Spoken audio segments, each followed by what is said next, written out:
신앙은 나를 기준으로 생각하며 살아가는 것이 아닙니다. 신앙은 또한 세상을 기준으로 삼아서 살아가는 것도 아닙니다. 또 신앙은 보이는 것을 기초로 하여서 살아가는 것도 아닙니다. 그렇다면 신앙이라고 하는 건 무엇인가? 신앙은 주님을 기준으로 살아가는 것입니다. 주님을 우선순위로 하며 살아가고 또 주님을 바라보면서 살아가는 것입니다.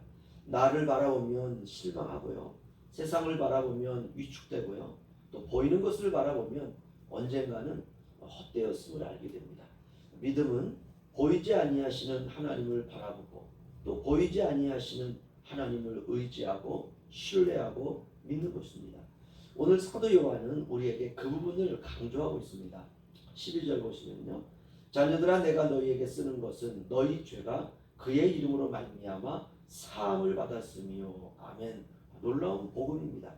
인간의 가장 큰 질병은 죄입니다. 반드시 죄 문제를 해결해야 됩니다. 그래야 인생이 썩지 않고 인생이 헛되지 않고 인생이 어두움 가운데 살지 않습니다. 인생이 밝아지고 인생이 기쁨으로 넘치고 그러나 죄를 해결하지 않으면 다른 것은 다 좋아도 우울합니다. 어두움 가운데 살게 됩니다. 그럼 어떻게 하면 죄 문제를 해결할 수 있을까? 오늘 사도 요한은 오직 주 예수 그리스도를 믿음으로 해결을 받는다라고 말씀하고 있습니다. 예수 그리스도를 믿음으로 해결을 받으니까 이건 내 힘이 아닙니다. 그렇습니다. 죄는 주님이 해결했습니다. 우리가 그 사실을 믿는 것이죠. 예를 들면 아버지와 아들이 있는데 아들이 30억의 빚을 졌다고 치자고요. 도무지 방법이 없습니다. 남은 것은 빚쟁이에게 쫓기고 그렇게 또 평생을 무거운 짐을 짊어지고 살든지 아니면 그저 한 세상 내가 죽어야 되겠다. 죽든지 길이 없습니다. 여러 가지 갈림길이 아마 그의 앞에 있을 것입니다. 아무튼 갚아야 됩니다. 그러나 평생 갚아도 갚을 수 없는 금액입니다. 이미 건강도 나이도 예전과 같지 않습니다. 이렇게 시리와 좌절과 고통과 우울함으로 몇 년을 보냈는데 독촉 땅은 날라오고 전화는 빗발치고 위협과 공포가 밀려오기 시작합니다. 그러던 어느 날 은행으로부터 편지 한 통이 왔는데 당신의 모든 빚을 갚아주셔서 감사합니다 라고 하는 편지가 한 통 왔습니다. 이게 도대체 어떻게 된 일인지 도대체 누가 내 돈을 갚았는지 은행을 찾아갔습니다. 그랬더니 한 노인이 오셔서 갚았다는 것입니다. 그래서 그의 이름을 가르쳐달라고 했더니 그 노인이 자기 이름은 비밀이라고 꼭 알려주지 말라고 그랬다는 것이에요. 그래서 그에게 감사도 표하고 싶고 부탁해서 알아냈습니다. 그랬더니 자기 아버지가 모든 재산을 긁어 모아가지고 갚아준 것입니다. 빚으로부터 드디어 탕감된 것이죠. 우리의 죄가 그렇습니다. 죄의 삭은 사망밖에 없는데 죄를 사함받을 수 있는 길은 죽음밖에 없습니다. 돈으로도 안 되고 누가 이걸 대신 갚아주어서도 안 되는 것입니다. 세상의 명예로도 안 되고요. 오직 죽음으로밖에는 갚을 수가 없다는 것입니다. 왜냐하면 하나님이 그렇게 정해 놓으셨습니다. 죄의 삭은 사망이다.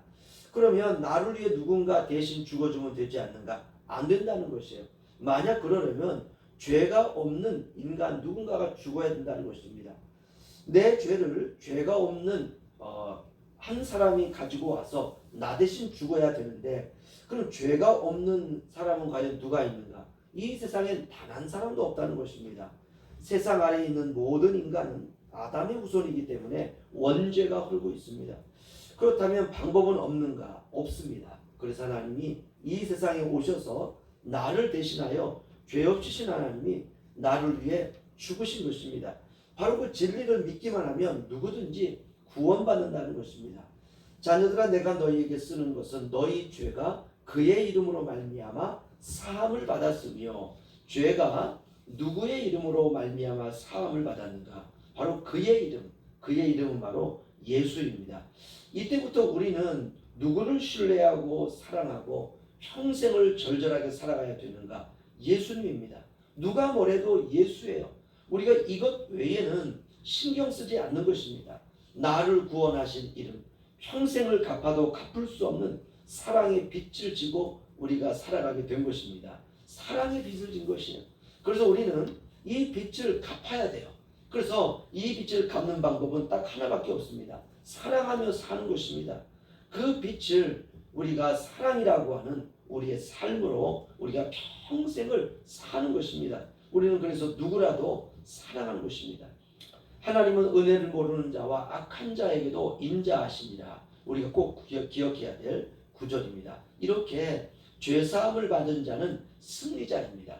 죄를 이기신 주님을 나의 주님으로 믿고 섬기고 따르고 있기 때문에 승리자가 된 것입니다. 아비들아 내가 너희에게 쓰는 것은 너희가 태초부터 계신 이를 알았으며 청년들아 내가 너희에게 쓰는 것은 너희가 악한 자를 이기었습니다. 아이들아 내가 너희에게 쓴 것은 너희가 아버지를 알았으며 아비들아 내가 너희에게 쓴 것은 너희가 태초부터 계신 이를 알았으며 청년들아 내가 너희에게 쓴 것은 너희가 강하고 하나님의 말씀이 너희 안에 거하시며 너희가 흉악한 자를 이기었습니다. 아멘. 이 말씀 가운데 우리에게 주시는 공통된 말씀은 우리가 승리자라는 것입니다. 우리는 승리자처럼 살아야 됩니다. 죄인과 의인의 모습은 살아가는 모습이 다릅니다. 의인은 빛이 납니다. 활활 타오릅니다. 그 안에 성령의 불이 있기 때문에 그렇죠. 우리가 죄로부터 구원받았다는 이 진리를 우리가 가장 소중하게 붙잡아야 되는 하나님의 말씀이라는 것입니다.